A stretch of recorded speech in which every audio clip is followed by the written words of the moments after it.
Australia prides itself on being a place where everyone has an equal chance. A multicultural nation built on waves of immigration. But now a wave of right-wing anti-Islamic sentiment is challenging that identity. What motivates those who seek to divide a nation? And how do those who are targeted fight back? I'm Steve Chow. On this episode of 101 East, we investigate both sides of Australia's cultural divide.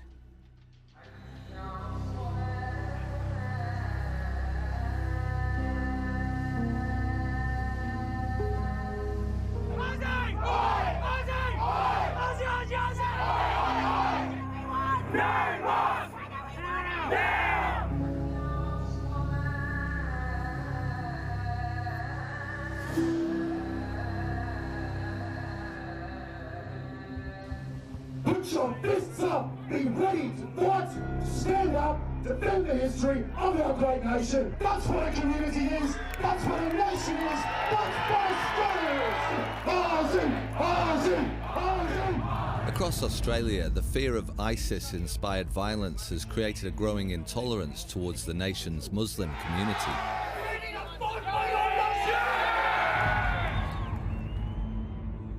Years of political rhetoric exploiting community fears about Muslims has left many Australians with a deep distrust of Islam. The tentacles of the death cult have extended even here. Daesh is coming, if it can, for every person with a simple message: submit or die. Following a series of lone wolf attacks on home soil and the recent violence in Paris, the fear has intensified and some people are taking to the streets in protest. Since Paris, it's even more important that we try and get Australia safe from Islam, a disease that is spreading across the world and trying to take over everything. A wave of ultra-nationalist groups have emerged with names like Australian Defence League, Reclaim Australia and the United Patriots Front, sharing their hatred and fear of Islam in a series of confrontational rallies. The leaders portray themselves as patriots, intent on saving the Australian way of life and defending the country from what they say is an Islamic cultural invasion. They come here and rape our women and say they deserved it for not being covered up. Are you kidding me? I am sick to death of everyone calling us goddamn racists and Nazis. You want to know what a real Aussie thinks? The people have risen up who may end up in a civil war.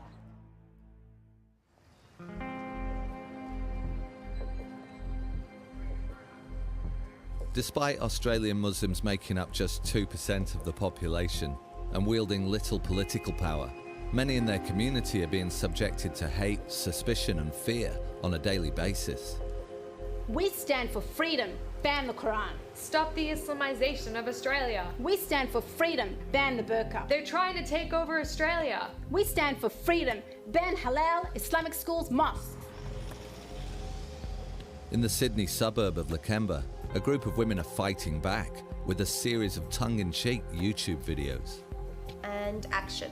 Don't you have a pedophile prophet to be worshipping? Some children to be grooming, or some young girls to plan on raping with your Muslim mates. Society needs muzzrats. Without them, there wouldn't be enough terrorist, putrid scum to justify armies. And cut. Yeah, muzzrats is one word that I'm struggling with. A Muslim rat? I don't know. We've decided to pull together Facebook comments and tweets that we've personally received, and we've pulled in people who have also received these sort of vitriolic comments, put them into a video together and really get people to see what Muslims are experiencing. You are not an Australian. You are not welcome in our country. You support ISIS. Randa Abdel Fattah is an author best known for her novels which explore the experience of growing up as a Muslim in Australia. They're getting more creative. Yeah. She's concerned that her children are facing a future where violent and racist vitriol towards Muslims is becoming commonplace. Go home, you are an evil, racist woman. Mate, I don't have time to be evil, racist, and a woman. I've got 3 jobs, I've got 3 kids. Being evil is not on my agenda at the moment. Perfect. Do you feel better after this? Actually, I do. There is an element of empowerment when you're taking those negative words and you're throwing them back. Humor is the answer to everything. Yeah. Definitely feel a lot better and a lot lighter just getting it off my chest. It's therapeutic because when you hear this and read this day in, day out, it can really get you down. So true. Your evil views are hate-filled and racist. I'm the racist. A lot of people tell Muslims you're just playing the victim, and they actually don't realise the impact of these words. This is everyday language and everyday racism that Muslims are experiencing. Assimilate, be damned. Why don't we? Sorry. When you are forming a circle around an entire community and saying you are all the same, you are a homogenous block of terrorists, of scum. This is racism, and we are going to advocate this as racism. Assimilate, be damned. We don't want you here at all. Full stop. Australia has been built on waves of immigration, often welcoming refugees from war-torn lands. It's a source of pride for a nation that calls itself the lucky country. But even some who've made the journey here are now questioning the great multicultural experiment. In Melbourne's eastern suburbs, a church service is being held by the leader of Rise Up Australia, a political group that combines evangelical Christianity with blatant anti-Islamic policies.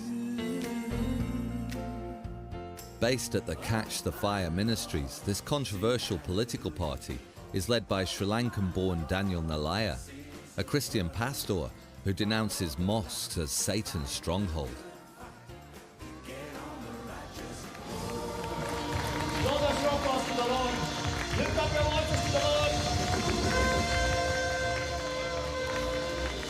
We're just going to pray for the Christians who are being persecuted right now in the Middle East. It's very close to falling into the hands of ISIS. Every Christian they find, they're going to crucify them or behead them. I believe we are in World War III. We have seen Islam spread its wings all through the Middle East to absolutely slaughter people. If what they're saying Islam is a peaceful religion, then Islamic leaders should be speaking out from the rooftop saying, if you die in jihad, you're going to burn in hellfire. There has to be Muslims rising up and protesting against Islam. Jesus came and he died for us. But unfortunately, Muhammad did not die for his people. He wants the people to die for their religion. Okay, I just want to do something right now. I want Pastor John representing Malaysia to come and stand here. Tran representing Vietnam. Brother Cedric representing India. Can you come out? Many of Daniel Nalaya's followers have migrated to Australia. China, Hungary. Can we have an Aussie, please? Daniel's Rise Up Australia party wants new migrants who come here to abandon their own culture and embrace core Australian values. Values that Daniel says are built on Christianity. 28 different nationalities, and we all call Australia home. Let us all lift our hands up. Lord Jesus, we bring your word. So we see Islam as a great danger because Islam culture is culture, religion, and law. 4 wives is part of their culture. Female genital mutilation is a part of their culture. Sharia law is a part of their culture. And if you're saying bring multiculturalism, you're saying, okay, bring all those cultures in here. And we're saying, no, sorry, we can't have that here. We will not be intimidated. You're not going to change our way of life. So, Father, we pray to you that we will take this nation for Jesus and the nations. Amen. Amen. Thank you. It's an important day for Daniel. The Rise Up Australia party is participating in a mass demonstration against the construction of a new mosque. I lived in Saudi Arabia and I found out as to what the Quran teaches. There are some pretty violent scriptures in the Quran which tells the followers to kill those who are not Muslims, which is very detrimental. The protest is taking place in Bendigo, a small town in southeast Australia. Government is struggling right now to monitor the number of mosques which are in Australia. You don't need to monitor a church, you don't need to monitor a temple, you don't need to monitor a synagogue because you know there is no violence coming out of those places. But a mosque has to be monitored because the mosque promotes violence. Bendigo is a quiet country town with a rich history. Born in the gold rush of the 1850s, it's an unlikely flashpoint for the division, mistrust and paranoia currently surrounding Islam in Australia.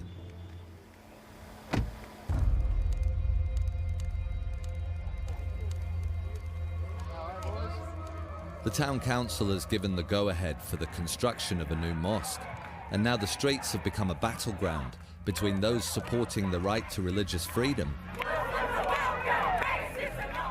and a clutch of newly formed ultra-nationalist groups who've been rallied here today by Blair Cottrell, the leader of the United Patriots Front. Now, before I say anything else, I'd first like to congratulate you all on being such proud patriots. The Australian spirit isn't something that we can hold, it's something that lives in our hearts like an abstract thing, and we need to feel it or else it no longer exists. Do you feel it inside your hearts now? It's very encouraging to see this many people already here. The government needs to take note. It clearly sends a message of people's power. And I'm very proud that I can stand with the people of Bendigo and of all of Australia. Yeah, we're going to be speaking. Everybody in here, I need this gazebo cleared, please. The anti-mosque rally is an awkward partnership between Daniel Nalaya's Rise Up Australia party and the right-wing anti-Islamic group, the United Patriots Front. Represented today by Cottrell, its predominantly Caucasian membership is growing fast. Nuclear rise without fear! The Patriots! Thanks largely to an embrace of social media, sharing videos that range from angry calls to arms. Our boys will riot the house down. To a mock beheading on the doorstep of the Bendigo City Council. He's often been called a born leader. Please put your hands together. Blair Cottrell. I really appreciate you all coming here. It's fantastic to see that the Australian spirit still lives. This here, now, is what creates communities and nations. Togetherness, pride, love, the willingness to sacrifice not just some of your own time, but if necessary, your own life for the future of your people.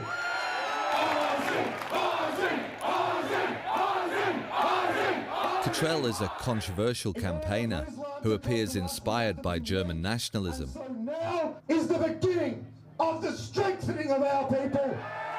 Posting on social media, he's called for Hitler's portrait to be hung in every Australian classroom. The only way to stop us now is to kill us, and good luck.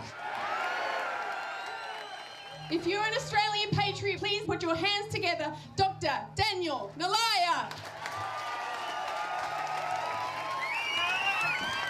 This rally has been called by the media a white, right-wing, supremacist, racist rally. But I am a black fellow.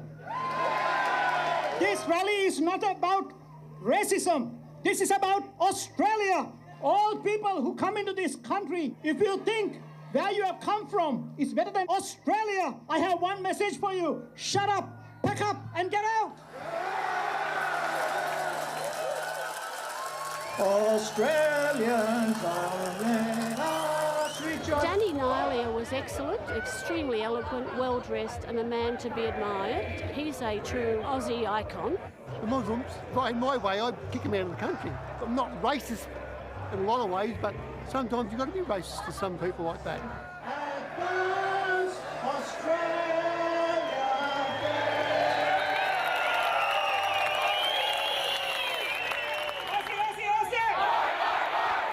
You know what? One day when I see my grandchildren, if they could tell me, Papa, you're a champion, I'll be happy. Good on you, mate. You make me proud to be Australian. You need a hand to get home, or you're right? I'm right, thank you. Thank you, mate. Thank you. While some might describe these hardline groups as being on the fringe, with a federal election looming in 2016, there are other campaigns with clear ambitions to enter the political mainstream. In Western Australia, the state's capital city, Perth, is hosting the launch of a controversial new political party called the Australian Liberty Alliance. There's an unmistakable tension at the party's inaugural press conference. The media are surrounded by police and an imposing team of private security. They're here to control the protesters and protect the anti-Islamic Dutch politician Geert Wilders, who's flying from Holland to give his support. Good morning, everyone. My name's Debbie Robertson. I'm president of the newly formed and launched Australian Liberty Alliance. And I would just like to say democracy has prevailed. I'm very proud to be standing for the Australian Liberty Alliance, and even though we've got the chanting rent a crowd over here, Australians must never be forced to accept that violent extremism is part of our society. The ALA's candidate for Queensland is Bernard Gaynor, an ex-army major who served in Iraq and Afghanistan. When you have a community that has more of its sons fighting for the Islamic State than in the Australian Defence Force, we have a serious problem in this nation. Bigots are not welcome here. The Australian Liberty Alliance is modelled on Holland's Party for Freedom, led by Geert Wilders, who labelled Islam as retarded. Despite regularly leading the opinion polls in Holland, his hardline policies are so divisive, he's forced to live under 24-hour police protection. Ladies and gentlemen, I just want to announce Mr. Geert Wilders is here. He's one of the bravest men on this planet. He calls a spade and speaks the truth. Free speech, not hate. Well, historical day, and I was very proud to be present here in Australia with the launch of the Australia Liberty Alliance, a new political party that is founded to fight for freedom of speech and against the Islamization is, I believe, the best thing that could have happened to Australia. And I know it will be hard. We don't have Sharia law. We should never have Sharia law. Sharia law is totally opposite to freedom when it comes to how you treat freedom of speech, how you treat women, how you treat non-Muslims, Christians, gays, journalists. The idea that all cultures are equal. Well, they are not. People are equal, but cultures are not equal. Say it loud, say it clear. Like Wilders, the ALA described Islam as a totalitarian ideology with global aspirations. Say it clear. Their policies include banning the burqa and imposing a 10-year suspension on Muslim migration to Australia. We don't have a problem with freedom of religion. We have a problem when there's an imposition of one religion over and above others. Say it loud, say it clear. I'm so sorry, I cannot hear a thing. Say it clear. Racism's not welcome here. Weapons are coming from mosques and people are dying. Respect has to start with respect for our culture. We are not an Islamic country.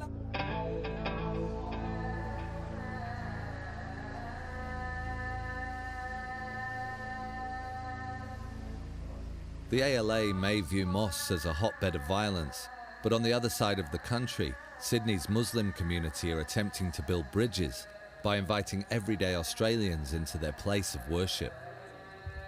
Welcome to the Mosque Open Day. How you going? Well, today is a National Day of Unity, where basically the doors have been flung open for the community to come in. It's about engagement, it's about seeking, and it's about providing an avenue where we can get to know one another.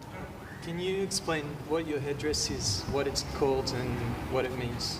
We can imitate the Prophet Muhammad in his dress. It's like, for example, if a particular individual in the world wears a particular jacket, let's say like a superstar or singer, whatever the case may be, the next day it's sold out. Before long, the conversation turns to questions about violence and the use of the Islamic religion by some to justify atrocities like the recent Paris attacks claimed by ISIS. I think it's savage, the way that we have turned against each other and turned upon one another. Violence knows no ethnicity, knows no allegiance other than to its own ends, which is bloody. Go back historically and you see that religion has always been hijacked by certain individuals. So certain people will lay claim to a particular faith and they'll say this belongs to my faith, but in reality they've misquoted, they've taken something out of context. And I don't think that's new to faith. There's a lot of misunderstandings that need to be cleared up. I wish there were more people here so that they could have the same experience that I had had. There are extremists on both sides who see that it's in their interests to stir up feelings of hate, revenge. As a whole society, we need to fight against that, and days like this can only help.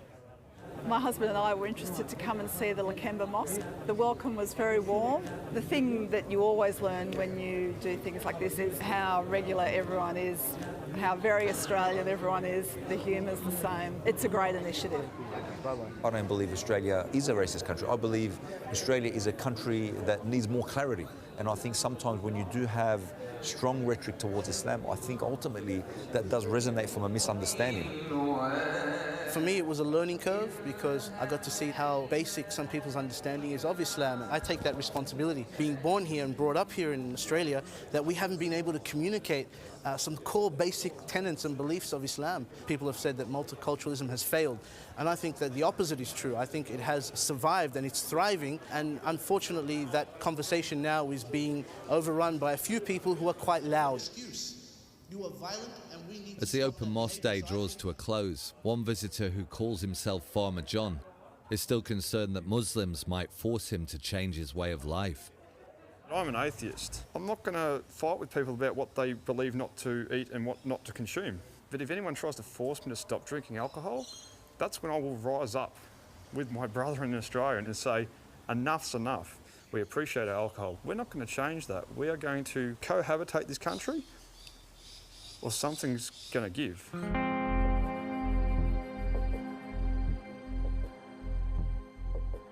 Well, basically this is a drawing of your typical backyard bigot. Obviously this man's very angry. He doesn't know what's happening to this country. He doesn't know why the Muslims are taking over.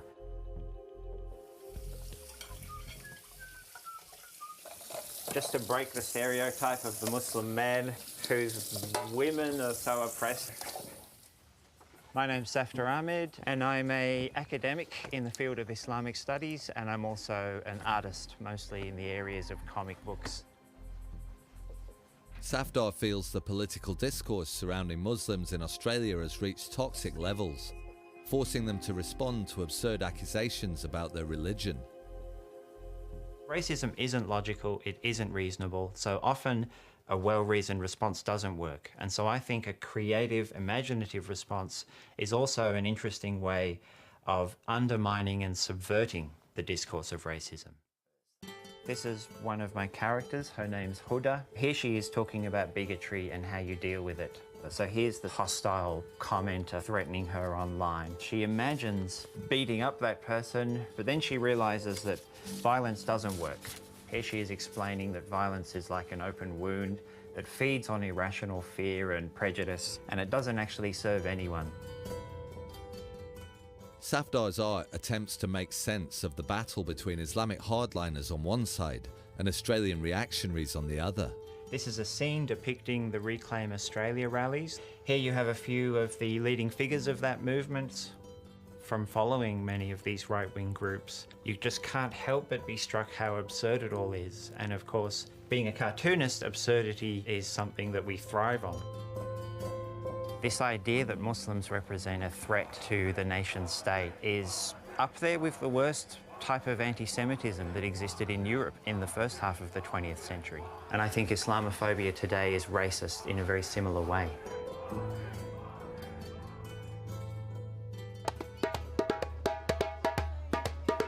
In response to the climate of fear and the increasing hatred shown towards Muslims in Australia, some residents in Sydney are gathering to show solidarity with the Islamic community in a rally to celebrate Australia's cultural diversity.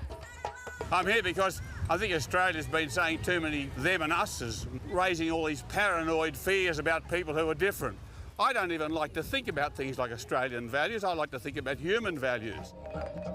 Today is the annual walk together organised by Welcome to Australia. The intention is to cultivate a culture of welcome. People from all walks of life have gathered here today to celebrate the richness of diversity and the beauty that that brings to our community. I love you guys. You were here last year, weren't you? Yes. Yeah, fantastic. I love it.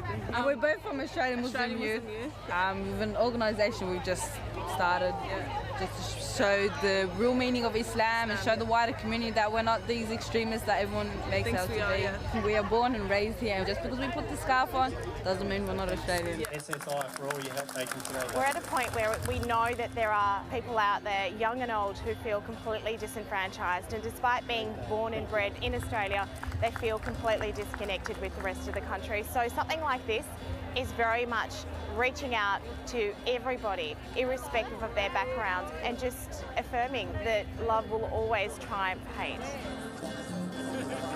We have bigots out there and racists that try to steal this flag away from us. It represents everyone. And we truly support that this country is a multicultural country. It is a country of rights, freedoms, and people are out here trying to take it away from us. This flag represents freedom for us. Despite the optimism unleashed by today's rally, the great divide between the country's Muslim and non-Muslim communities is in danger of undermining Australia's multicultural identity, raising the question, what does being an Australian really mean today?